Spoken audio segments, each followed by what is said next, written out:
سلام أنا بلنا فتواتنا كبراتن بيتساب تقرأ برودكاست سيرفيس حدشتي وأنا ويح معبالتات هيزنا لكم قريبنا لنا حابر أوز عنيتكم سنة كام بمعدام نابا زرزراتهم تسقاقرنا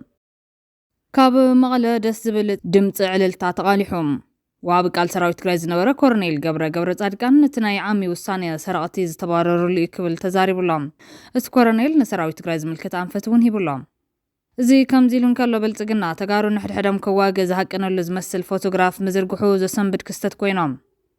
بغالي وقن إيرترا مولاد حدش تاقرات أبقرنا أفريكا بتركم تقاوم فليت علام كنتات ما خلاي مبران قرنا أفريكان تلواوات كنتات زتان بوليتكان بزعزة ملكو عغط إلو لام كاب أمريكان أستراليا نابس مرازغن عمل اختي إيرترا تصير درونك تمزز زقدد كنتات تخطيلهم بغالي زينا كوينات يوكرين نمتفا روسيا يوكرين أمريكا سلساو دردر عرقي أبو دابي جميرو ملو زي كم زيلون كلو أما خلا مورات خاصي تبزلوانا وينايزت تاسقات كوينات بزحت هاقرات بررايا رقو عريزان الله هزبو انده حالك اقن سوق إلو زر إسراوي سلا ذي كونه تاقو عسب إدمان يازلا وقن نخيه اللي زقبر أفتح مريتو نخاطو مقباريا لو على مريتنا مملاسيا كابزين اللعلقن حزب تقراي كونات سراويت ودب تقزياهم محدار صيلنا نعشوكم بنا حزونا ينملسلكم من اليوم طلع خصوات تفتينهم قدم زجمروا شيط أراتات شرحتات نسوق سعزودو صيلكم تزقبمنا أنت خوينوغن كم سراويتون كم حزبون تعقستي وداس لزلو فقادنيا يكون نجتات نمقبالي كبال زكال إذا بالسجن دي دلاك شم هبو ناي سنفات ناي كدعت ناي سسعات جاندا تندلق من دلو مغشيش ترف مرف ناي ما أدنى بلعد سرح دلو كنات وجلنا لنا نحن نقول له مخنيات لنا አሁንም ሚግ 21 ላይ ያላችሁ ሀገራት ደጋግማችሁ እንድታስቡ የሚያስፈልገው ኢትዮጵያ ትናንትና ላይ የቆመች ሀገር አይደለች። ጠላቶቻችንን በሚመለከት ግን የኢትዮጵያን ክብር፣ የኢትዮጵያን አንድነት፣ የኢትዮጵያን ብሔራዊ ጥቅም ለማስከበር ተኝተን የማናድር መሆኑን በድጋሚ ማረጋገጥ ወዳለሁ። ወዳጅም ጠላትም አንድ እንዲገነዘብ የምፈልገው ነገር ኢትዮጵያን በቅጡ ኢትዮጵያን በበቂ አናቃትም። ኢትዮጵያ ከምታውቋት ያለፈች ሀገር ናት። በሀብቷም በታሪኳም በብቃቷም ከዚያ ባሻገር ኢትዮጵያ ያደገች ያለች ሀገር ናት። የአፍሪካ ትንሳኤ የአፍሪካ ተመልሶ የማደግ ምልክት የምትሆን ሀገር ናት። ከእንደዚህ ያለው ሀገር ጋር ተስማምቶ ተባብሮ አብሮ ማደግ ብቻ ነው የሚያዋጣው። ከዚያ ውጭ ያለው አማራጭ ጥፋት ስለሚያስከትል አንዳንዴ የምትስቱ ቆማችሁ የቀራችሁ ወደፊት መራመድ የምትቸገሩ ሱ30 ጄሲ10 ወይም ከዚያ ያለፉ ቴክኖሎጂዎች ሲጠሩ ይሄ ደግሞ ምንድነው ብላችሁ ግራ የሚገባችሁ አሁንም ሚግ 21 ላይ ያላችሁ ሀገራት ደጋግማችሁ እንድታስቡ የሚያስፈልገው ኢትዮጵያ ትናንትና ላይ የቆመች ሀገር አይደለች። ነዚያተም ካለው ተገደስ ምዕባልታት እንሆም بقدامنت بلتقنا تقارون نحد حدهم كواجز هكذا لزمثل فوتوغراف مزرقو حزسن بدكستت كوينهم مستوى عبد تقراي استرفوا جنرالات زي تقادو كالوت تقارو جنرالات حيزو زرقو حفوتون وبزحات للبامات زحمة مخوينهم قد إمنا زلهم بس بلتقنا ورموه يمثلنا يخون تحققنا قد إمنا زلنا ننوعلنا يبزح الزلخونتات ننوعلنا قد إمنا خان الطبافات زي كوينو ويكا ايكن السعرن ما بقاس قد إمنا دحرتن دون قرنان زولدو هالخنبار من تمرقات رب حزبي كونان إز فوتو أنكو مقلت يزلنا يكون تاتي زبل وانا ملختكم حلال فزاقدد خوينولا كبراتنا كبرانان تقارو كاب كم زامسل حدقنيا من قد كدحنن تاي تقبرو ينزبل ملختهم زحفولنا بخالي وجن كنتات ما خلاي مبران قرنا أفريكان تلاوات كنتات صدام بوليتيكان بزعز ملكو عقد إلولام كنتات ما خلاي مبران قرنا أفريكان تلاوات كنتات صدام بوليتيكان بزعز ملكو عنا عقد عليهم بمسارة زياب ما خلاي مبران خاصيت زلوانا وينايت التاسقات كينات بزحت هاجرات برراير وقاريت أنا لا بز مسارة من قد داير هولاند ناب إسرائيل سعودي عربيان حبرات عربي إمريتسن زقبر زنارة نايليت بررة سريزن الله إير فرانس ناب حبرات عربي إمريتس زقبر زنارة نايليت بررة بهندو سريزن الله بريتش إيروايز بتماس ተመሳሳሊ ናብ ሕብራት ዓረብ ኤምሬትስ ዝገብሮ ዝነበረ ጉዕዞ ሰሪዞም መንገዲ ኣየር ስዊዝ ሎም ኢላይቲ ናብ እስራኤል ክብሩ ሓሲቡ ዝነበረ ጉዕዞ ሰሪዞሎም መንገዲ ኣየር ዩናይትድ ኤር ካናዳ ናብ እስራኤልን ማእከላይ ምብራቕን ዝገብሮ ዝነበረ በረራታት ሰሪዞም ኣለዉ ብሰንኪ ኩነታት ፀጥታ ከምዚ ዓይነት ናይ በረራታት ምስራዝ ስጉምቲ ኣብ ዝወሰደሉ ዘሎ ወቅቲ ኣብ ቀርኒ ኣፍሪካ ድማ ካሊእ ምዕባለ ቀፂሉ ኣሎ ዶባት ጅቡትን ኢትዮጵያን ብሓባር ንምሕላውን ሰላም ናይቲ ከባቢ ንምርግጋፅን ወከል ሰራዊት ምክልኻል ጅቡትን ኢትዮጵያን ስምምዕ ተፈራሪሞም ተባሂሉሎም ብተወሳኺ ሰራዊት ኢትዮጵያ ከባቢታት ዓፋር ዝሕሉ ሰራዊት ተሰልጢኑ ከም ዘመረቀ ይገልጽ ኣሎ ሓራ መሬት ብዝብል ኣብ ክልል ዓፋር ዝርከቡ ዕጡቃት እውን ሰልጢኖም ከም ዝወድኡ እኩል ዓቕሚ ሰብን ዕጥቅን ከም ዘለዎምን ንተልእኮ ድልዋት ከም ዘለዎ ሓለፍቶም ይገልጹሎም ሰራዊት ትግራይን ኤርትራን እውን ጥምረት ፈጢሮም ንዝመጽእ ኩነታት ዘሎ ብሓባር ክገጥምዎ ከም ዝኽእሉ ክግለጽ ጸኒሖም ከም ዛምሰለ ወጥሪ ግጭት ዝውልዕሉ ግዜ ኣብ ቀረባ ይኸውን ዘስግእ ዝብል ጥርጣረ ፈጢሮሎም ናብዚ ኣሻቓሊ ኩነታት እስራኤል ንሶማሊላንድ ድሕሪ ዝሃበታ ኣፍልጦ ኣብ ዞባ ቀርኒ ኣፍሪካ ናብ ዝኸፍአን ዝኸበደን ኢደታውነት ምስጋራ ሚኒስተር ዜና ኤርትራ ተሪር ተቃውሞ ከስምዕ ተገዲድ እዮም ድሕሪ ኣፍልጦ ሶማሊላንድ ምትሕብባር ፀጥታ ኢትዮጵያን እስራኤልን ናብ ስትራቴጂካዊ ሽርክነት ተሰጋጊሩ ብፍላይ ኣብ ሳይበር ድሕነት ፀረ ሽበራን ምስጋር ቴክኖሎጂን ትኩረት ሂበን ከም ዝሰርሓ እናገለጻ እየን እስራኤል ኣብ መጀመርታ ኩናት ትግራይ ኣፅዋር ሰራዊት ትግራይ ብድሮን ንምዕናው ሓበሬታታት ብሳተላይት ካብ ምሃብ ጀሚርካ ብብዙሕ መንገዲ ንዓቕሚ ሃገራዊ ስልያን ፀጥታን ኢትዮጵያ ኣብ ምህናፅ ስልያዊ ሓበሬታ ምክፋል ከምኡን ዘባዊ ስጋታት ብፍላይ ካብ ኣልሸባብን ዓመፅቲ ውድብን ኣብ ምምካት ቁልፊ ተራ ክትፃወት ፀኒሓ ብዘይካ ዝኽልቴን ሃገራት ኣብ ቀረባዋን ኣብ ሓበራዊ ጉዳያት ፀጥታ ወታደራዊ ቴክኖሎጂ ከምኡን ዘዋቂሕ ባሕሪ ብቐረባ ክሰርሓ ተስማዕሚዐን ኣለዋ እዚ ድማ እስራኤል ንኢትዮጵያ ናይ ነዊሕ እዋን ስትራቴጂካዊ መሻርክቲ ምዃና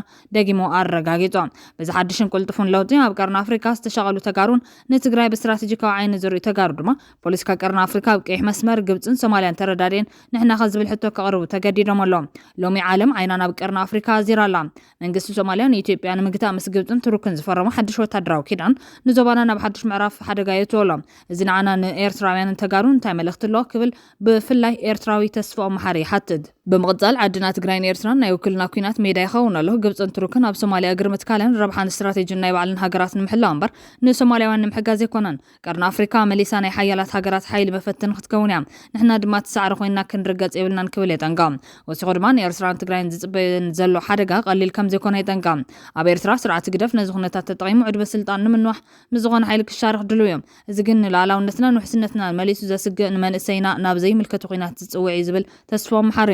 ኣሲቡ ድማ መንጎ ኢትዮጵያን ነዚ ሓድሽ ናይ ግብፂ ኪዳንን ትግራይ እንደገና ናይ ግጭት ማእከል ክትከውን ትኽእል እያ ካብ ሰሜንን ደቡብን ዝመፅእ ፖለቲካዊ ፀቕጢ ቀሊል ኣይኮነን ብማል ብፍላይ እቲ ካብ ኤርትራ ዝመፅእ ፀቕጥን ሳዕቤንን ቀሊል ከም ዘይኮነ ይገልጽ ንሱ ትንኮ መፍትሒ ኢሉ ዝገለጾ ፕሮጀክት 243 ኮይኑ የሕወሓት ታሪክ ደጋጊሙ ዘምህረና ነገር ኣሎ ብበይንና እንተኮይንና መጋባርያ ጎነሲና ክንከውን ኤርትራን ትግራይን ሓደ ህዝቢ ሓደ ታሪክ ሓደ ዕጫ ዘለዎን ሎሚ ካብ ዝኾነ ግዜ ንላዕሊ ሓድነት የድልየን ኣሎ ከም ሓደ ሓይሊ እንተቆይምና ጥራሕና ነዚ ናይ ግብፂ ይኹን ቱርኪ ወይ ድማ ኢትዮጵያ ውዲት ክንገጥሞ ንኽእል ድሕነትና ዘሎ ኣብ ኢድና እምበር ኣብ ካይሮ ወይ ኣንካራ ዝፍረም ውዕል ኣይኮነን ብማል ኣብ መንጎ ተጋሩ ዘሎ ኣፈላላይ ኮነ ኣብ መንጎ ኤርትራውያን ዘሎ ኣፈላላይ ከምኡውን ኣብ መንጎ ተጋሩን ኤርትራውያን ዘሎ ኣፈላላይ ንፅባሕ ተገዲፉ ኣብ ናይ ህዝቢ ትግራይ ህላወ ከምኡውን ኣብ ናይ ህዝቢ ኤርትራ ህላወ ኣብ መወዳእታ ድማ ኣብ ህላወ ህዝቢ ትግራይን ኤርትራን ቆላሕታ ክግበር ፀውዒት ኣቕሪቡሎም እዚ ኣብ ቀርኒ ኣፍሪካ ተኸሲቱ ዘሎ ኩነታት ንመንግስቲ ኤርትራ ከይተረፈ ዘሻቕሎ ምዃኑ ንምትእታው እስራኤል ኣብቲ ዞባ ኣመልኪቱ ብሚኒስትር ዜና ኤርትራ ኣቢሉ ዝዘርጉ ሓዱሽ ዳሞ ነፂሩሎም ተኣመር ብሓበሬታ ሚኒስትር ዜና ኤርትራ ዘሎ ጂኦፖለቲካዊ ምሕደራ ዘይርግኦነት ዝብል ኣርእስቲ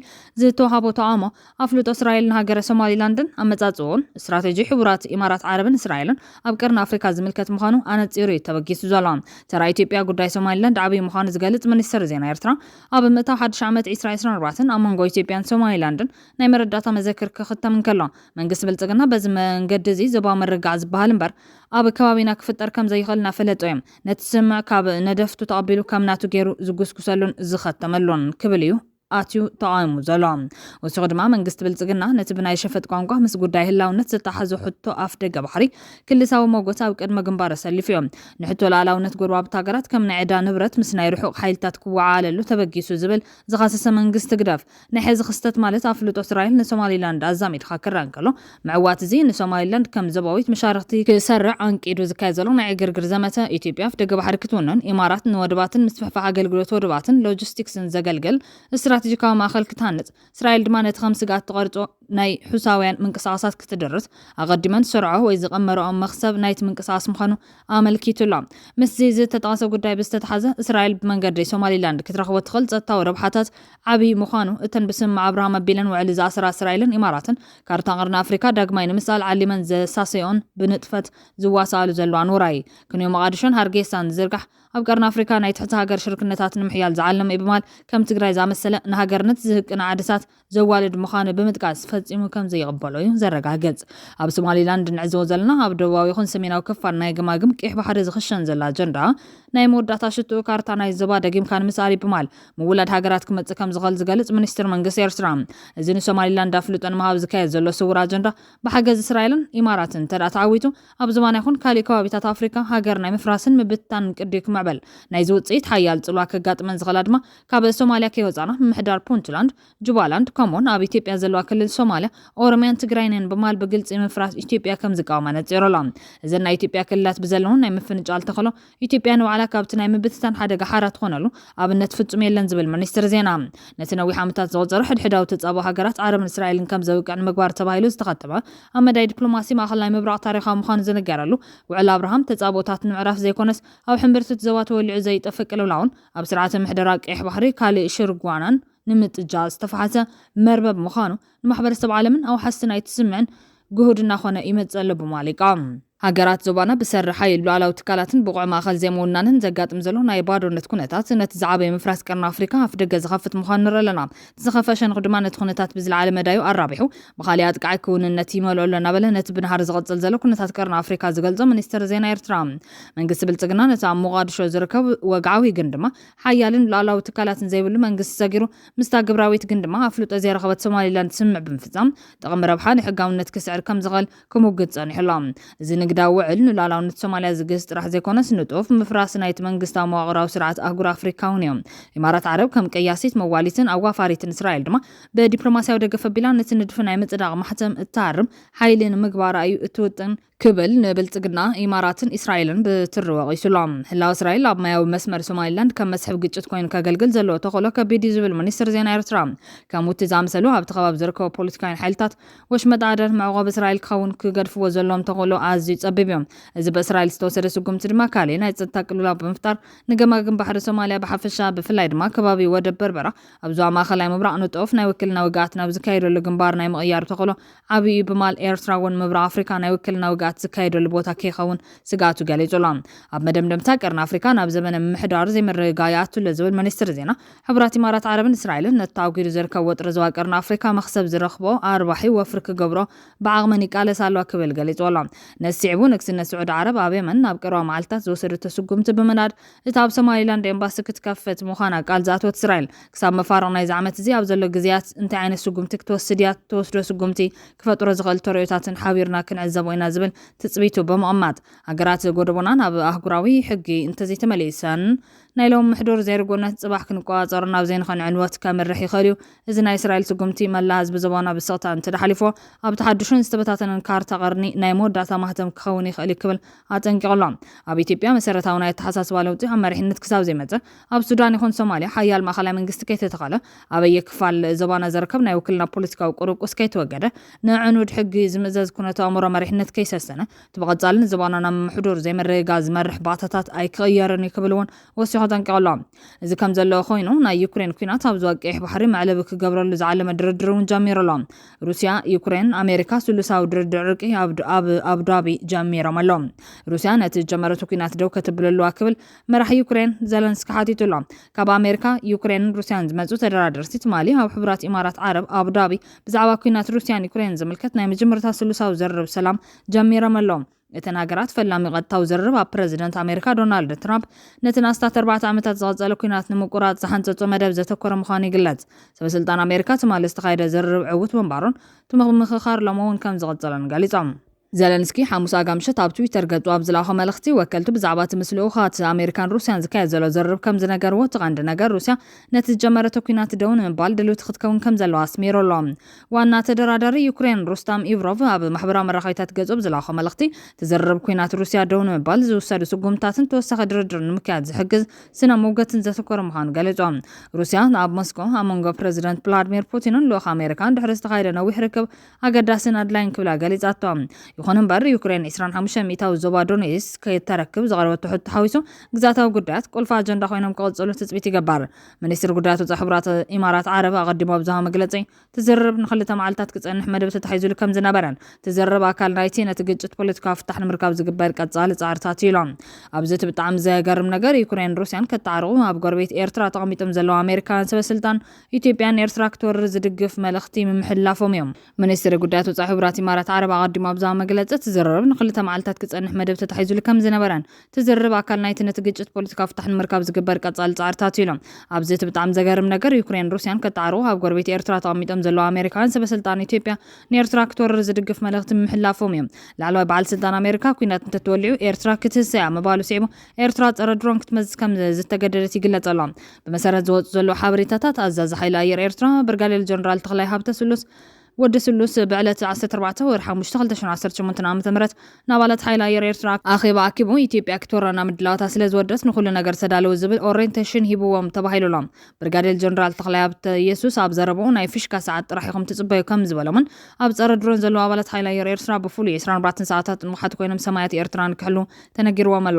ኣብ ዞባ ሰሜናዊ ቀይሕ ባሕሪ ኤርትራ ጋሕቲ ላይ ዝተባሃለ ወታደራዊ መሰልጠን ናይ ድሮናት ምግጥጣም ኦፕሬተር ድሮናትን ብዛዕባ ድሮናት ቴክኒካል ስልጠና እናሃቡ ዝነበሩ 7 ግብፃውያን ዝሃብዎ ስልጠና ወዲኦም ብዕለት 14 ጥሪ 2018 ዓ.ም ተመሊሶም ናብ ዓዶም ግብፂ ከም ዝኸዱ ይግለጽ። መንቀሊ እዚ ናይ ተጠንቀቕ ምድላው ካብ ኣሜሪካ ዝወፀ መጠንቀቕታ እዩ። ኣብ ዝቐረበ እዋን ብበዓል ስልጣን ፔንታጎን ነበር ማይክል ሩቢን ኣብ ፕረዚደንት ኣሜሪካ ዶናልድ ትራምፕ ንፕረዚደንት ኤርትራ ኢሳያስ ኣፈወርቂ ካብ ስልጣን ክወርድ ክገብር ፀዊዕሎም። እዚ ጻውዒት ኣብ ቀርኒ ኣፍሪካ ንዓበይ ዝኸይ ዘሎ ዘይምርግጋዕን መንግስቲ ኤርትራ ብዛዕባ ገሰት ሰብኣዊ ምስላትን ስነት ዲሞክራሲ ብተደጋጋሚ ዝቐርበሉ ዘሎ ክሲ ኣብ ዘለሉ እዋን እዩ። እዚ ኣዳላውቲ ጽሑፍ ንኤርትራ ሰሜን ኮርያ ኣፍሪካ ብማል ምንጭ ዘይምርግጋዕ ናይቲ ከባቢ ብማል ኣብ ፖሊሲ ወጻኢ ኣሜሪካ ዓብይ ለውጢ ክግበር ጽውዖም። ተኾነ ግን ብኣንጻሩ ፕረዚደንት ትራምፕ ናብ ፕረዚደንት ኢሳያስ ደብዳቤታት ብምላኽ ምስ ኤርትራ ዝምድና ናብ ንቡር ንምምላስን ነቲ ምምሕዳር ባይደን ዘስዓቦ ጉዳት ንምእላይን ድሌቱ ከም ዝገለጸ ይግለጽ። እዚ ድማ ኣብ ውሽጢ መንግስቲ ኣሜሪካን ኣብ መንጎ ሓንጽስቲ ፖሊስን ብዛዕባ መጻኢ ዝምድና ምስ ኤርትራ ዝተፈላለዩ ኣረኣያን ግርጭታትን ከም ዘሎ ዘረካውን እንከሎ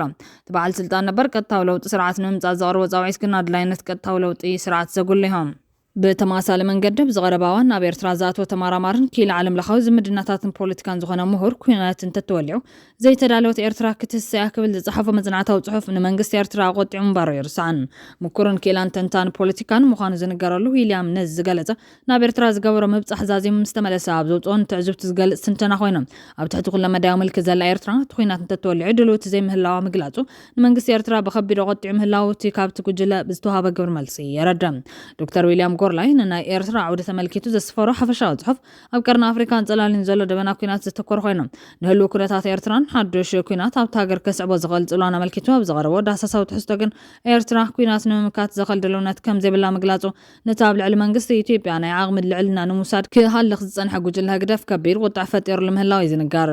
ኣብ መወዳእታ ኣዋርሕ ናይ 2025 ናብ ኤርትራ ዝበጽሐ ዊልያም ጎርላይ ኣብ ጽሑፉ ኣብ ቀይሕ ባሕሪ ጂኦፖለቲካዊ ረስኒ ይዓርግ ምህላውን ወደብ ዓሰብ ይግበአኒ ትብል ዘላ ኢትዮጵያ እውን ነታ ደቂ ጎረቤታ ኤርትራ ተፈራርሓ ምህላውን ዝጠቐሱ ኮይኖም ከም ትዕዝብተይ ነበርታ ኣስመራ ብዛዕባ እቲ ዘንጸላሉ ዘሎ ሓደጋ እኹል ኣፍልጦ ከም ዘይብሎም ኣረጋጊጽ ድሕሪ ምባል ህዝቢ ከተማ ኣስመራ ርእይቶ ንምሃብ እውን ናጽነት ከም ዘይብሉ ምጥቃስ እዩ ንመንግስቲ ኤርትራ ሒሩ ዝርከብ። ኣብ ጎድናታት ናይታ ኣብ ዝቐረባ እዋን ዝበጽሕ ክዋ ኣስመራ ካብ ህዝቢ እትረኽቦ ገብሮ መልሲ የለን። ሚድያ ኣብ ትሕቲ ፍጹም ምቁፅጻር መንግስቲ ዝኣትወዩ ብዛዕባ ትካየድ ዘሎ ምዕባለታት ዝፈልጡ ኣዝማሪኖታት እውን ውሑዳት እዮም ዝበላ ኣውስትራልያ ዊልያም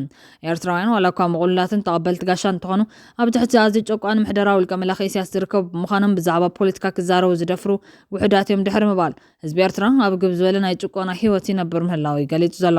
ዘ ኮንቨርሴሽን ኣብ ዝተባሃለ ነፃ ማዕኸን ዜና ዝወፀ ትንተና ዶክተር ዊልያም ኣስዒቦ ምስ ኢትዮጵያ ተፈጢሩ ዘሎ ወጥሪ ሃብ ገመት ብምታው ወታደራዊ ድልውነትን ሃገራዊ ሓድነትን ኣድላይ ምዃኑ ካብ ቃላት ሓደ ኤርትራዊ ዜጋ ኣረጋጊጽ ዝበለ ተንታኒ ወላ እኳ ጥምረት ህዝቢ ኤርትራ ኣብ ቃላቱን ተመስከራ ኤርትራ ግን በዘላተ ደረጃ ውድቀት ሓድሽ ኩናት ክትጻወር ከም ዘይትኽእል መማቱ ንግደፍ ጉዱድ ግብረ መልሲ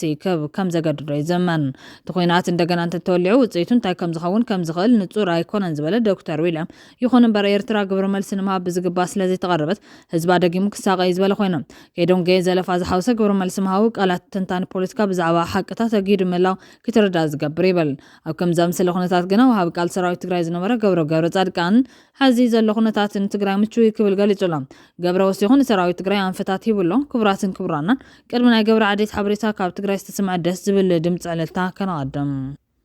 ካብታ ብሰንኪ ኩናትን ወረውግን ዝሕጉስ ዜና ዘይበርከተላ ትግራይ ደስ ዝብል ድምጽ ዕልልታ ይስማዓሎም ዩኒቨርሲቲ መቐለ ኣብ ንዕማውቲ ምምራቕ ተምሃሮ 5 ደቂ ኣንስትዮ ዝርከቡ 25 ደቂ ካሊእ ሃገር ብኻልኣይ ደረጃ ማዕረግ ማስተር ሰመርዮ ኣብቲ መበል 32 ግዜ ብቐጥታ ዝመሓላለፍ ዝነበረ መደብ ድማ ዝነበረ ሃዋህው ደስ ዝብል ኮይኑ ብታሕጓስን ዕልልታን ተጸምቢሉላ ዝበዝሕ እዋን ኩነታት ትግራይ ብቐረባ ከም ዝከታተል ሰብ እቲ ብደገ ዘሎ ምስልን እቲ ኣብ ባይታ ዘሎ ኩነታትን ዘደናግር ኮይኑ ዝረኽቦም ኣብ ትግራይ ልክዒ ናይ ፖለቲካ ምንዋጽ ኣሎ ይኹን እምበር ኩሎም ዓይነት ኣገልግሎታት ትምህርቲ ስራሕ ስፖርታዊ ንጥፈታት ፋብሪካታት ስልጠናታት ናይ ልምዓት መድባት ምሕዳራት ምስራሕ ኣባይትን ህንጸታትን ከምቲ ዝድለ እኳ እንተዘይኮነ ይስርሑ ኣለዉ ደው ይበሉን ከም ውጽኢት ድማ ዩኒቨርሲቲ መቐለ ዓለም ለኻዊ ደረጃኡ ንምብራኽ ኣበርቲዑ ይሰርሕ ከም ዘሎ ፍሊጡሎም ፕረዚደንት ዩኒቨርሲቲ መቐለ ዶክተር ፋና ሓጎስ ከም ዝበለው እቲ ዩኒቨርሲቲ ልዕሊ 100 ወጻእተኛታት የምር ከም ዘሎ ብምግላጽ ካብዚኣቶም ሎሚ 37 ኣመሪቕና ኢለን እዚ መደብ ሓደ ኣካል ምደባ ካብ ብሉጻት ዩኒቨርሲታት ኢትዮጵያ ዝሰርዕና ብምዃኑ ሕቡናት ኢና ዝበላ ዶክተር ፋና ንዕውትነት እቲ ፕሮግራም ግደ ሚኒስተር ትምህርቲ ዕዙዝ ምባር ገሊጸን ዩኒቨርሲቲ መቐለ መራቂ ወጻእተኛታት ተምሃሮ ንኻልኣይ ግዜ ዝካየድ ዘሎ ኮይኑ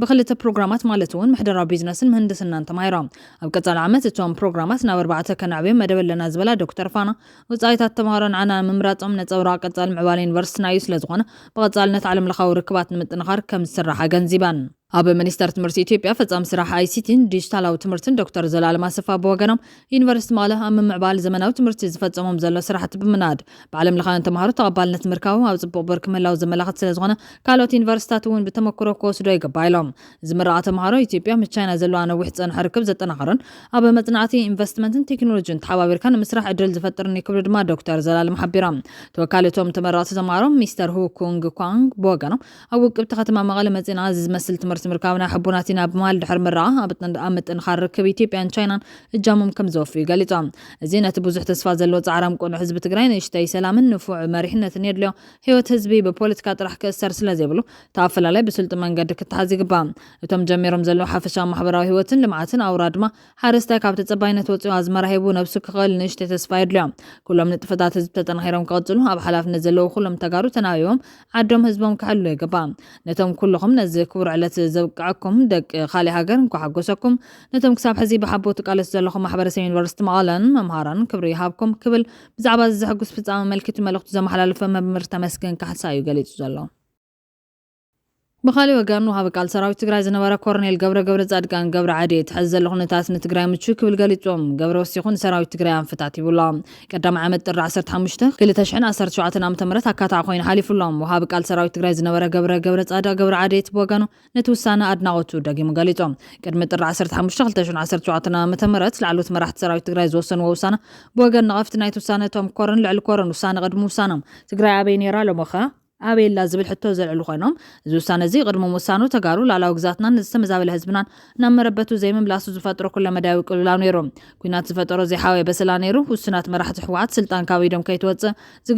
جبارن جيرهم زفترون على بوليتيكا رسمن نعوس عوز مثلا حيو حتى بكل تمجمعن حقاو سبنت مسانن زفترة كل لاونيرو كابزو تعجنا تجري مسمولو نايم خطا عغما وزحشة نايم وجاي كومنا نيرة زحشة دقف محبرسو عالمون نيرو بمال كرمتو سنة زنور كنا تاتي زاهرم دعرزو سنة موسانو دحر حد عمت جن علىهم تجري فرق حقوقات وجوزيا من قست زي بالعد خوينا لازم الخوينهم دحرت وسانة علم زس دم محدنا تجري تبتينو قاليون أو قشتو قال يجمع نبزت عم فحبتني لهم نتجري راح زي كونس نزك بابا من عابين يسلم حيل كوني له عالم تثبيت جبر لزنا برا جنا سراو تجري تبتينو دم بفاليون إنه عالم تقاس جمير لهم بوليس كاتجرين عقم سراو تجرين كاب تجري وتين بس مران الدستاوان تقليلات لهم بوليس كانوا تدرام راح تجري ما هزب تجري أو ست أحقول دربهم أبيت من قست أسمران الدستاوان دقت أنا عتخوين ملو ما خل من መንግስት ትግራይ ፈሪሱ በበኸባቢው አናሽተ መንግስታትን አናሽተ ነገስታትን ተፈጢሮም ኣለው ሕግን ስርዓትን ፈሪሱ ሃፍ ትግራይ ማንም ስልጣን ወይ ድማ ብረት ዝሓዘ ዝወሮ ኮይኑሎ መኒኻ ዝብል ተሳይኑሎ ኣብ ቤት ጽሕፈት ሕወሓት ዘሎን ሕወሓት ጨዋይ ጉጅለን ገለ መራሕቲ ሰራዊትን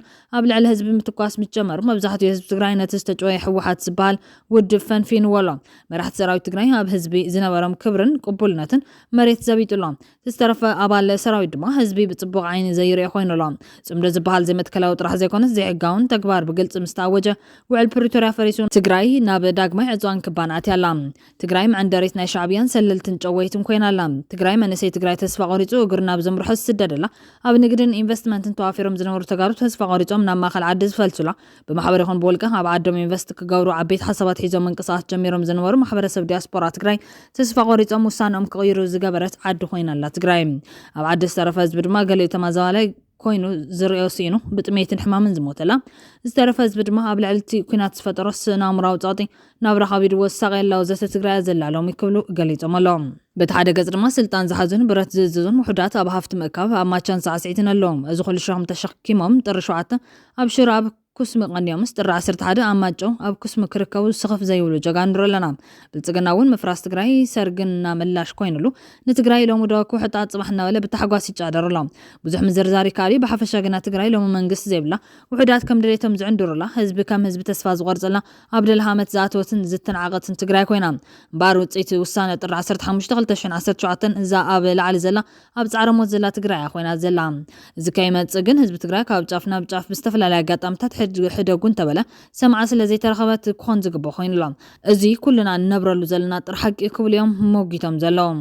ንዝቕጽል ጥሪ 15 2019 ከመይ ዝበለት ትግራይ ክትህሉ ዝብል ካልኣይ ሕቶ ብምልዓል እዚ መልሱ ሓፂሩ ብልጽግና ብዘይ ብዙሕ ኪሳራ መቐለ ሰተት ኢሉ ኣትዩ ምልእቲ ትግራይ ክቋፀር ኣይኽእል እዮም ሽዑ ባርነትን መግዛእትን ተጋሩ ሓደ ኢሉ ምውፃእ ክጅመር እዮም ብድሕሪኡ ዝህሉ ዓገርገር ምልሓፅ ጥራሕ እዩ ዝኸውን ኣብ ሳልሳይ ዓመት ጥሪ 15 2020 ድማ ትግራይ ትበሃል ክልል ካብ ካርታ ኢትዮጵያ ይትረኽብዋን ሰሜን ምዕራብ ኢትዮጵያ ሰሜን ምብራቕ ኢትዮጵያ ዝብል ሽማት ይኹም ክትረኽቡም እቲ ዘሎ ኩነታትን እቲ መጻናይ ጽልማት ዘበንን ከም ዝኸውን ይመስል ክብልዮም ኣጠንቂቖም ዘለዎም ይኹን እምበር ሕዚ እውን ሓንቲ ጸባብ መሽኮተላ በዛ መሽኮታት ኢኻ ዘንስዕባን ተገይረን ጸቢብ መዋጽሎ ዝብል ከም መፍትሒ ኣሚጦም ኣለዎም ቀዳማይ ብሓይሊ በረት ትግራይ ተቋፂሮም ዘሎ መራሕቲ ሰራዊት ናይ ጥሪ 15 ውሳኖም ጌጋ እምባሩ ሓዚ ውጽኢቱ ብዓይኖም ይረይዎ ስለ ዘሎ ይቕሪ ተሓቲቶም ናብ ካምቦም ተተመሊሶም ነሲዑ ድማ ካብ ትግራይ ወጻኢ ብረት ኣልዒሎም ዘለው ተጋደልቲ ሰራዊት ትግራይ ናይ ሰላም ጻውዒት ተገይርሎም ዕርቀ ሰላም ተወሪዶም ብሓይሊ በረትን ብስጋትን ካብ ትግራይ ክወጽእ ዝተገበረ መራሒ ፖለቲካን ሰራዊትን ካልእን ናብ ዓዲ ክምለት ጻውዒት ቀሪቡ ዕርቀ ሰላም ተወሪዱን ኣቕሚ ትግራይ ተኣኪቦን